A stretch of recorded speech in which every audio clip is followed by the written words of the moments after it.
जय श्री कृष्णा। कार्तिक मास की कथा। एक नगर में एक ब्राह्मण दंपति रहते थे। वे दोनों प्रतिदिन 7 कोस दूर गंगा और यमुना नदी में स्नान करने जाते थे। इतनी दूर आने जाने से ब्राह्मण की पत्नी थक जाती थी। एक दिन उसने अपने पति से कहा कि हमारा एक पुत्र होता तो कितना अच्छा रहता। पुत्र के बहू आती तो हमें घर वापस जाने पर खाना बना हुआ मिलता और बहू घर का काम भी कर देती।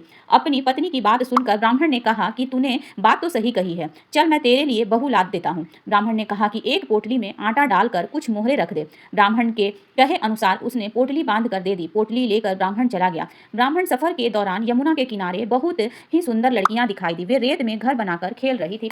उनमें से एक लड़की ने कहा कि मैं अपना घर नहीं बिगाड़ूंगी, मुझे तो रहने के लिए ये घर चाहिए। लड़की की बात सुनकर ब्राह्मण मन ही मन सोचने लगे कि बहू बनाने के लिए यही लड़की उचित है। जब वह लड़की जाने लगी तो ब्राह्मण भी उसके पीछे पीछे उसके घर तक चला गया। वहां जाकर ब्राह्मण ने उस लड़की से कहा कि बेटी, कार्तिक मास चल रहा है, इसलिए मैं किसी के घर खाना नहीं खाता। मैं अपने साथ आटा लेकर आया हूँ। तुम अपनी माता पिता से पूछो कि क्या वह मेरे लिए आटा छान कर 4 रोटी बना देंगे। यदि वह मेरा आटा छान कर रोटी बनाएंगी तो ही मैं रोटी खा लूंगा। लड़की ने जाकर अपनी माँ को यह सारी बातें बताई। माँ ने कहा ठीक है, जाकर ब्राह्मण देव से कह दो कि वह अपना आटा दे दे, मैं रोटी बना दूंगी। जब वह आटा छानने लगी तो आटे में से मोहरें निकली। वह सोचने लगी कि जिसके आटे में इतनी मोहरें हैं उसके घर में कितनी मोहरें होंगी। जब ब्राह्मण खाना खाने बैठे तो उसकी लड़की की माँ ने उस ब्राह्मण से पूछा, क्या आपका कोई लड़का है और क्या आप उस लड़के की सगाई करने जा रहे हो। यह सुनकर ब्राह्मण ने कहा कि मेरा लड़का तो काशी में पढ़ने गया, लेकिन यदि तुम कहो तो खांड कटोरे से विवाह करके तेरी बेटी को अपने साथ ले जाऊं। लड़की की मां ने कहा ठीक है ब्राह्मण देवता। इस पर लड़की की मां ने लड़की की खांड कटोरे से शादी करके ब्राह्मण के साथ भेज दिया।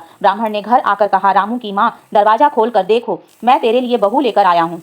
ब्राह्मण की पत्नी भीतर से ही बोली, हमारे तो कोई बेटा बेटी नहीं है, तो बहू कहाँ से लाएं। दुनिया ताने मारती है, अब आप भी मारने लगे। ब्राह्मण ने कहा, तू दरवाजा तो खोल कर देख। जब ब्राह्मणी ने दरवाजा खोला तो सामने बहू को खड़ी देखा। उसने बहू का स्वागत किया और आदर सत्कार से अंदर ले गई।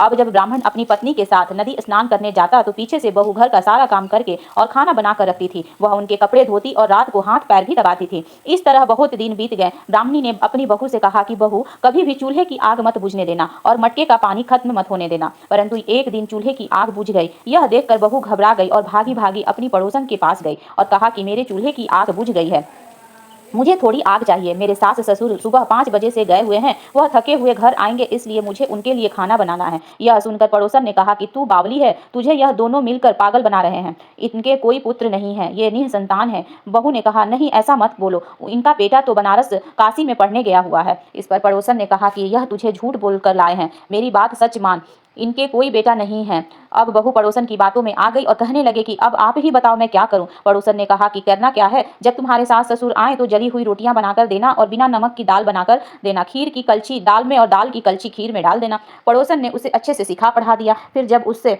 सास ससुर घर आए तो उसने न तो आदर सत्कार किया और न ही उनके कपड़े धोए। जब उसने सास ससुर को खाना दिया तो सास बोली, बहू आज यह रोटियां जली हुई क्यों है और दाल भी अलगुनी है। तब बहू ने पलट कर कहा कि एक दिन ऐसा खाना खा लोगे तो कुछ बिगड़ नहीं जाएगा। सास ससुर को खरी खोटी सुनाकर वह फिर से पड़ोसन के पास गई और बोली कि अब आगे क्या करना है। पड़ोसन ने कहा कि अब तुम 7 कोठों की चाबी मांग लेना। अगले दिन जब भी स्नान करने के लिए जाने लगे तो बहू अड़ गई कि मुझे तो 7 कोठों की चाबी चाहिए।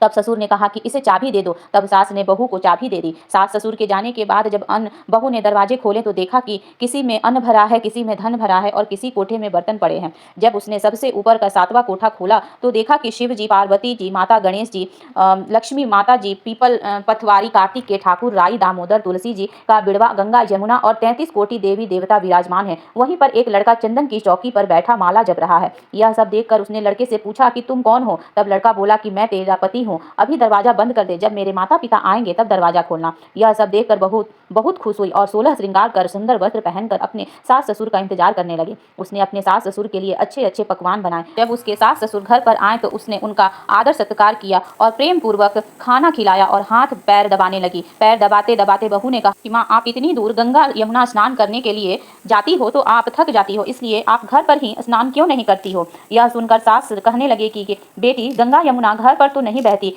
तब उसने कहा, हाँ माँ जी बहती है, चलो मैं आपको दिखाती हूँ। जब बहू ने 7वां कोठा खोल कर दिखाया तो उसमें शिव जी, पार्वती जी, गणेश जी, लक्ष्मी जी, पीपल, पथवारी, कार्तिक के ठाकुर जी, राई, दामोदर, तुलसी जी का बिड़वा, गंगा, यमुना बह रही है और 33 कोटि देवी देवता विराजमान हैं। वहीं चौकी पर बैठा एक लड़का माला जप रहा था। माँ ने उसे देखकर कहा कि बेटा तू कौन है? उनका लड़का बोला, माँ मैं तेरा बेटा हूँ। तब ब्राह्मणी ने पूछा कि तुम कहाँ से आए हो? लड़के ने जवाब दिया कि मुझे कार्तिक देव ने भेजा है। माँ ने कहा, बेटा यह संसार कैसे मानेगा कि तुम मेरा बेटा है? माँ ने कहा, कुछ विद्वान पंडितों से मदद मांगी। पंडितों ने कहा, इस पार बहू बेटा खड़े हो जाएं और उस पार माँ खड़ी हो जाए। माँ ने चमड़े की अंगियां पहनी और छाती में से दूध की धार निकलकर बेटे की दाढ़ी मूछ भीगे और पवन पानी से गठजोड़ा बंधे, तब मानेंगे कि यह इस माँ का ही बेटा है। उसने ऐसा ही किया। चमड़े की अंगियां पट गई और छाती में से दूध की धार निकलकर बेटे की दाढ़ी मूछ भीग गई। पवन पानी से बहू बेटे का गठजोड़ बंध गया। यह सब देखकर ब्राह्मण और उसकी पत्नी की खुशी का ठिकाना न रहा।